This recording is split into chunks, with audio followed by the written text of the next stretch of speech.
told Mark, I said, half the people in Martinsville realize what they got there, they want their kids there. Sure. Uh-huh. I mean, she teaches those kids, and she teaches them spiritual principles. One of the things that Jennifer said, and I'm like her, I hesitate to get into those kind of things, but you know, a lot of times people say, oh, my kids don't want to, they got to the point they don't want to go to church. And the fact is, they watch how you do it. Yes, that's right. That you just went if you felt like it, or you did if you wanted to go, or if you thought there's a good preacher there. But if you don't make it a priority in your life, they're not going to make it. It's not going to be important to them. If it's not important to you, it's not going to be important to those kids. Now, I'm sorry, that's the way it is. I mean, a lot of it's the way you're brought up. And if it's an important part of your life, that you need to be in church and need to be taught, then it'll be that way with your kids. They'll understand that too. And people don't like to put that kind of obligation on them, but it's truth anyhow. They follow you. What you do, they do. What's important to you, that's what's important to them. And as just talking about, we got some kids over here wanting to get baptized, and I tell you what, I've never refused to baptize a kid. I don't care if they're 4 years old. I've got a boy right now that's he's a youth leader in his church, and he was about 5 when God filled him with the Holy Ghost, and I baptized him.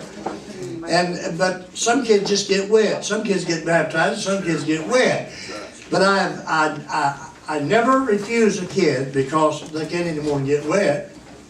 And later in years, I have had them come and say, Brother Pat, I got baptized when I was real little. I didn't know what I was doing, and that's fine with me. I'll baptize them again. You know, I see nothing wrong with that. But the scriptures teach us there's one Lord, one faith, and one baptism. I don't think you have to be baptized 5 times. I believe there is one baptism. But when you go down in that water, the Bible said the water and the Spirit and the blood, they all agree in one. They're all part of the same thing. That blood, that Spirit, that water is all part of the operation of God. But if you're looking for something to happen to change your life, you're just, a lot of people are looking for something, and they try to find it in this, they try to find it in that, and then eventually they try to find it in that. But it's not in that if you're not truly seeking a change. Because you must be born again. You must be changed. The Bible said, I believe Jesus said, except you be converted, that means changed. And become as a little child. What about a little child? Well, you know, a little child, they pretty well do what you, he finally got that spinach, and he got convinced to eat that spinach. And sometimes they will like it, sometimes they won't like it. And the only way that you can experience is to try. He said, try me and see. You won't know till you try. But if I can talk you into something, somebody else can talk you out of it. But we're talking about a spiritual experience that God has for every believer. And when you really come to the point where I need to change my life, and you're ready, I'll tell you what, when I surrendered, I said, Lord, I'll do whatever you want me to do. I'll go where you want me to go. I'll say what you want me to say. And now when you get in that situation, you're ready for a change. And that's been 50 years ago that I made that decision. And it's the best decision I ever made. The old song said, I'll tell you, the best thing I ever did do was when I took off the old robe and put on the new. Now, I'm not going to tell you that I haven't been tried and tested and tempted to go back into my... of course, that's the devil's always going to try to pull you back in that old way. If you think you're going to go down that water, something magical is going to happen, and you're never going to want to do the things that you're doing, you're in a dream. That kind of world doesn't exist. The only thing God does is take the fight away from the devil. See? Jesus said, you are of your father the devil, and his deeds you will do. And when you're a sinner and you don't know God, you're at the mercy of the devil. But God frees you from that power of the devil. But now you got another enemy. If you look in the mirror, you can see him. The devil don't have the power now to stop me. He couldn't stop me if he tried. All I got to do is resist him, and he don't have.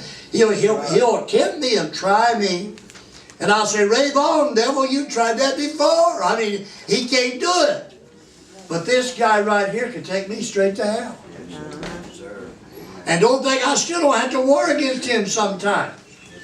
Straighten up, boy. You ever see that commercial? Thanks, I needed that. There's an old song, I think it was Joe South did that song. Sometimes I got to take a little walk, have a little talk with myself. Sometimes you got to have a little talk with yourself. So look here, boy, you got to straighten out. Now, I'm telling you that you must be born again and you must surrender to God. And you must submit yourself to God. And I can tell you almost the day and the hour that I got tired of sitting on the fence and not knowing security. Not know I want to be a Christian, but I just seemed to couldn't. I didn't want to do, but I couldn't. But I did, but I didn't. But I would, but I wouldn't.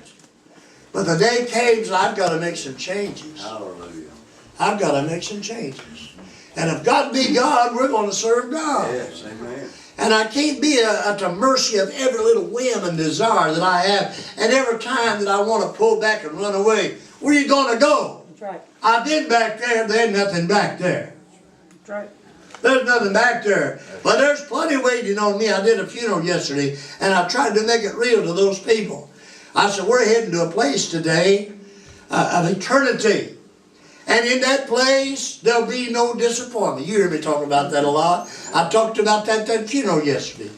I said, I am persuaded that that place that we're going to is going to be more than it's cracked up to be. All right. I found out a lot of things in this old world is not what it's cracked up to be. And when you get there and you attain what you think you always wanted, it ain't really all that much. But I'm persuaded we walk through the gates of that city, it's going to be more than we can imagine. I think we're going to have to wander around about 1,000 years and say, my. I didn't know all this was waiting on me. I didn't know this is how good it's going to be. And still we're going to have eternity to enjoy it. It's going to be worth the trip. But you have to make that decision. Nobody can make that decision for you. You've got to make that decision. Amen. And submit and surrender your life to God. But let me tell you something. I've never been sorry. I've never been sorry. I didn't know what true happiness was till I surrendered to God. I didn't really know what real peace was. I'd always go out and have a good time, and then I was miserable the next day for that good time that I had. And not only miserable, but I was repentant, and I felt bad, and I shouldn't have done some of that. I wish I hadn't done that. Now, as I barf and carry on and say, why did I do that? Why did I do that? Amen. But I'm not sorry about this.